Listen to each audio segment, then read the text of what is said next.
What is happening, people? We are back after a very long time. It's been about 11 or 12 months since I've last posted a video on the YouTube, but it's the Black Ops 6 beta. We are back, and today I'm going to be giving you guys a rundown on the best settings you can run during the Black Ops 6 beta. Some of you are playing it right now in the early access, and some of you still haven't got your hands on the Black Ops 6 beta when open access for everybody is out. So this is a settings video, the best settings for your movement, your FPS, your graphics, all of that stuff in one video for you guys to copy and load into the game at your best possible level. Right guys, so we are here and let's get into the settings. Before we do, however, I just want you guys to know that if you're on console, there's going to be obviously a few settings that you won't be seeing me go through today, as I am on PC, but every setting that I will go through you will also have, so just stay in tune. This is the best video for everyone.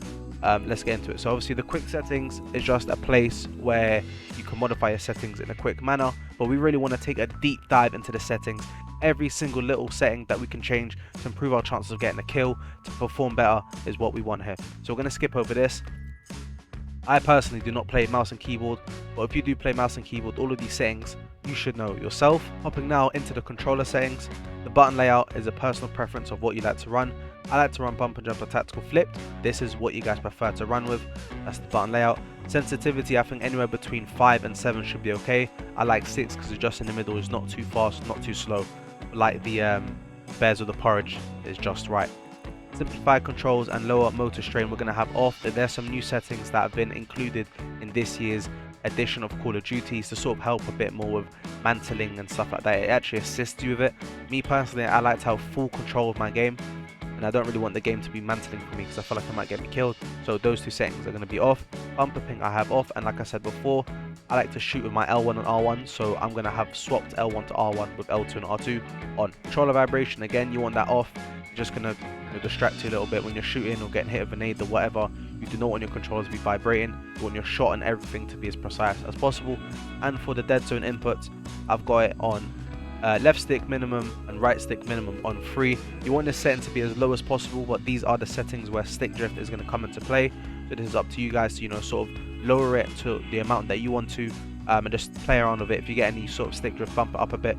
But anywhere between like 3 to like 6 should be okay, but this is more dependent on if your controller's a bit newer, or if it's been wear down a bit more. That's going to depend on what this is amounted to. Right stick max I have on 99, that should be the default, but left stick max, I have it on 60.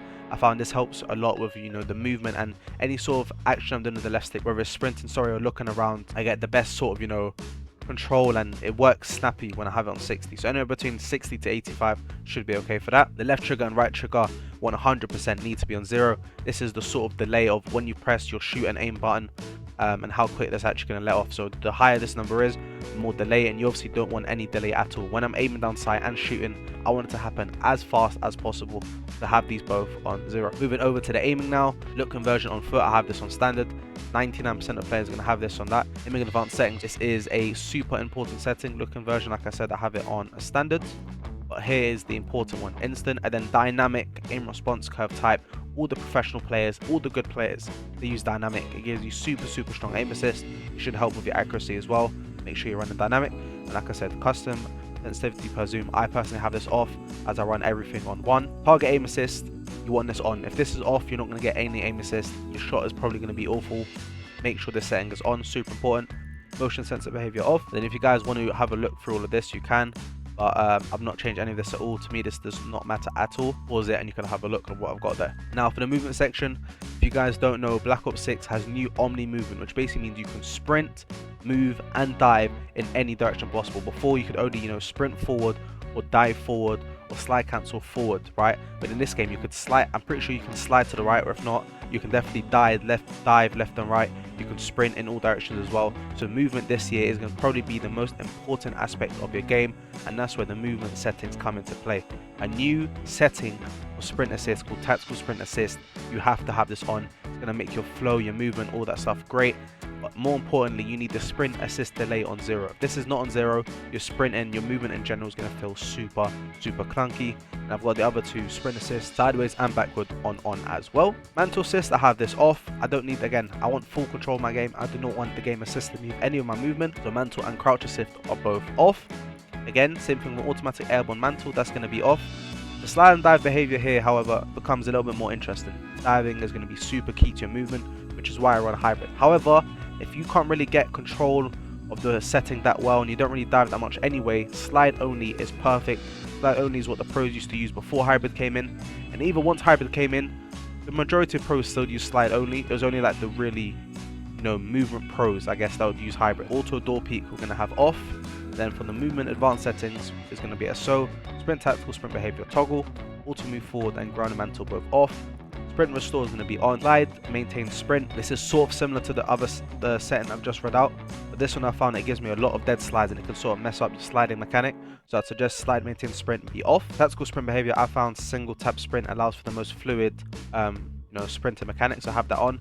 Running onto water, I've turned it to free, and the sprint and door bash I have on. There's loads of doors in this game. You want to sprint through all of them, so I have that on. Now for the final part of the controller, we have the combat. In-on sight behavior is going to be on hold. Weapon mount activations, ADS plus melee. For the quick C4 detonation on that grouped. Equipment behavior on hold. Manual fire behavior on press. For the combat advanced settings, focus behavior hold. Change D-pad up behavior ping. Change zoom activation, tactical sprint focus. Weapon mount exit and on short delay. Interact / reload behavior, so either one of the prioritized ones, just whichever you prefer. Sprint counters reload, I have that on. ADS stick swap I have on off. Depleted ammo weapon switch I have off. Again, I don't want the game switch weapons for me. If I run out of ammo, I want to switch the weapons myself. Score streaks, reordering numerical orders, what I have here. The dedicated melee weapon behavior I have on hold melee, and swap body shield and execution behavior I have as off. Now for the overlay behaviors, I have the scoreboard map stats behavior on toggle. And for the overlay advanced settings, that's why I have it moderate, and hold. For the graphic settings, again, super important. This is more tailored towards the FPS and graphics style of your game rather than the gameplay. So display mode, I know it's on windowed right now, but that's just because I've been doing some other things on my other monitor. I would suggest going to full screen exclusive. This is probably going to give you the least amount of latency, the best sort of connectivity, and the best graphics and frames as well. Obviously the display monitor is the monitor you'll be playing the game on. Display adapter will obviously be your graphics card.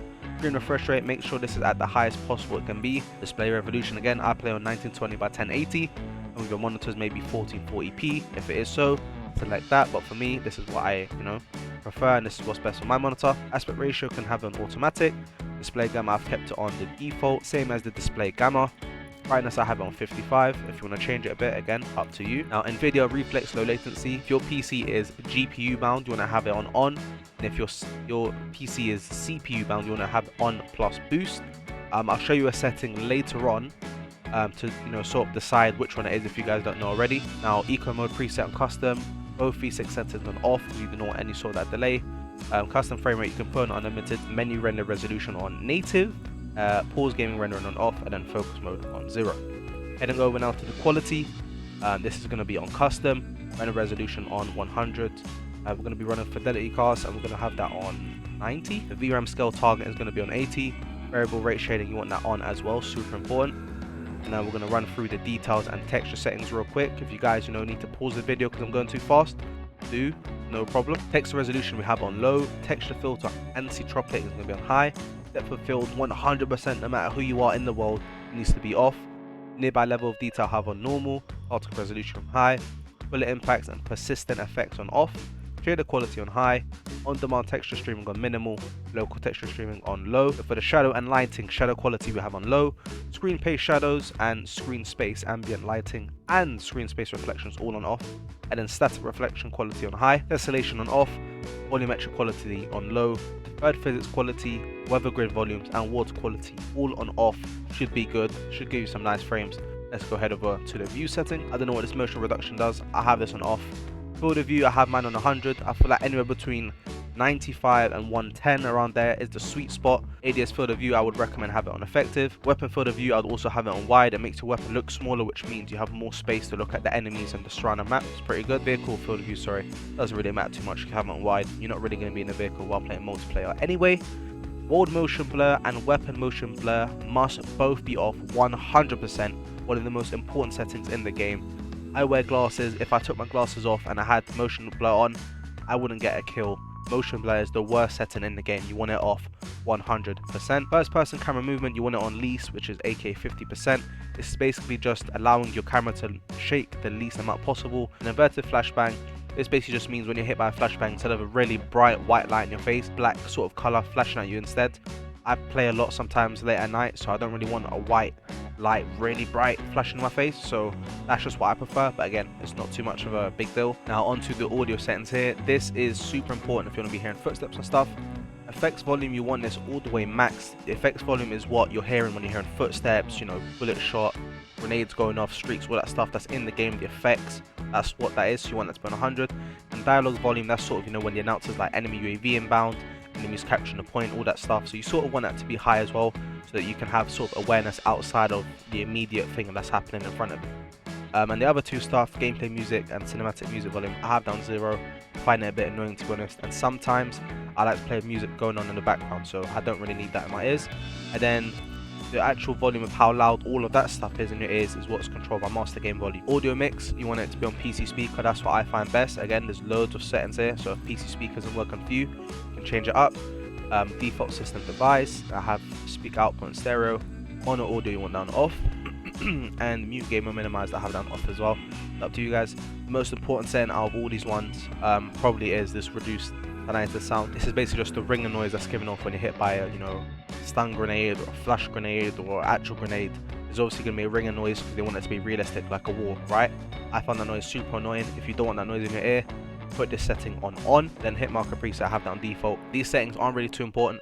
This is just sort of voice chat, so if you want to have proximity chat on, so you can hear, you know, the enemies speak to you. I know there's a new thing in the game now, you can take someone as hostage, and you can actually hear the person that you've taken as hostage. So you want to hear that, proximity chat on, and yeah, even if you want to do push to talk, all that stuff as well. Okay, so the global settings now, I have menu prompts on automatic, gameplay tips, tutorials off. I know what I'm doing, I played Call of Duty for years, I don't need any tutorials or tips. When there's a new update normally that comes out and there's a massive movie at the start of the game and you just want to skip it, this setting needs to be on for you to be able to skip that. Skip kill cams, you want this to be off, and tooltips, again, I don't need any tips, I know what I'm doing, turn that on off. Telemetry here, as you can see in my top left of my screen, I have my FPS counter showing me how much frames I'm getting currently, my latency, and my packet loss. So latency is super important because it's telling you what your, you know, sort of connection to the server is, and packet loss is telling you if the server's sort of lagging. So sometimes when you're lagging in game, you can find out through those two settings in the top left whether it's you lagging, which would be latency, whether it's the server lagging, which would be packet loss. So obviously turn FPS counter, server latency, and packet loss on. That's what I would recommend. Earlier with that NVIDIA setting I was talking about earlier, this is how you can figure out whether you're CPU or GPU bound. You turn on the GPU time and the CPU time, and whichever value is higher is the one that you're bound to. So currently my GPU time tends to be higher than the CPU one, which means I am GPU bound, which is why I had it on. But again, if your CPU value there is higher, you want it on plus boost. Again, most of the stuff doesn't matter. Clock, I know what the time is already. I'm currently recording this. It's 2:46 in the UK. Elementary label size I have on default. Connection meter I have on off. Then network in-game and hardware in-game alert icons I both have on. This is gonna, you know, flash up a little signal on the side of your screen if, you know, maybe there's some sort of connectivity issue or something wrong with your PC. It's always good to know if there's anything going wrong. Readability support I have this one off. Subtitles default. Subtitle size default. 0 default. And then the color customization is the real important settings. All these other ones are just red in this section. Don't really matter too much. So here you can really customize, you can really deep dive into the colors of your game. When you're looking at the minimap, your arrow, your teammate's arrows, the enemy's red dots, these are all here. You can change the setting. So if you want the enemy's red dots, for example, to be pink, change it to that. But the most important one here is down at the color filter settings. So color filter on 2, on the color filter target to be on both, world color intensity on 95, and interface color intensity on 100. It's going to really brighten up the map. First of all, it's going to really brighten up the mini-map. It's going to make the whole game look a lot brighter, nice, very colorful as well. And to finish off the settings, we have the gameplay HUD. So here we have some customizable HUDs. We're actually able to switch around where we want the mini-map. So we have the mini-map on the top right if we want, have it in the top left. We have it in the top left, but even have the grenades and flashes in the middle of our screen, whether it be on the bottom right. We can have, you know, square mini-map. You can have the mini-map in the bottom left, have it in the middle. There's a lot of customizations. This is probably the most personal preference. For me personally, again, I'm used to the classic way of Call of Duty. I'm going to have my minimap in the top left, but have no fear. If you want to customize it even further, you can change the shape, change whether it rotates. I have it on round, you can have it on square, it doesn't really matter. I probably prefer it on square, to be honest. Minimap rotation, I have it on. Radar, I have it off. Compass type, I actually prefer it to be on horizontal. Vehicle HUD prompts, fade after 10 seconds, doesn't really matter. Again, you're never really going to be in a vehicle in multiplayer anyway. In-game text chat, I have on.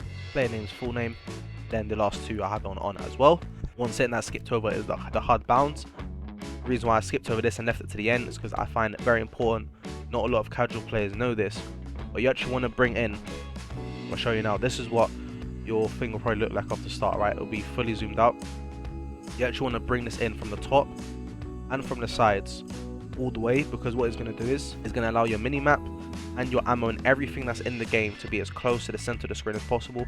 The reason why that's good is because when you're looking down the bottom right, for example, to see your ammo, or you're looking at the top left to see your mini-map, and then you're coming back to the center of the screen where the action is happening, you want that sort of movement of your eyes to be as fast as possible, that you know you're not missing things, you're not missing someone run past you, and your reaction time is as top as possible. All the pro players do this. A little tip that I've thrown in there for you guys as well. Yeah, that should be the end of the settings video, guys. If you guys did find the video useful, please make sure you guys drop a like, subscribe. As I said, I'm going to be dropping loads of videos helping you guys out during the Black Ops 6 beta and during Black Ops 6 as well. If you guys have any friends that play in the beta as well, share this video with them so that you guys can be rolling as a squad the best settings as possible. It's been your boy Stunner. I don't know if you guys can tell, but I'm a little bit sick, but I'm pushing through for you guys, bringing you some great content. God bless, guys. I love you guys so much. As I said, subscribe, and I'll see you guys in the next video, right? God bless. Peace.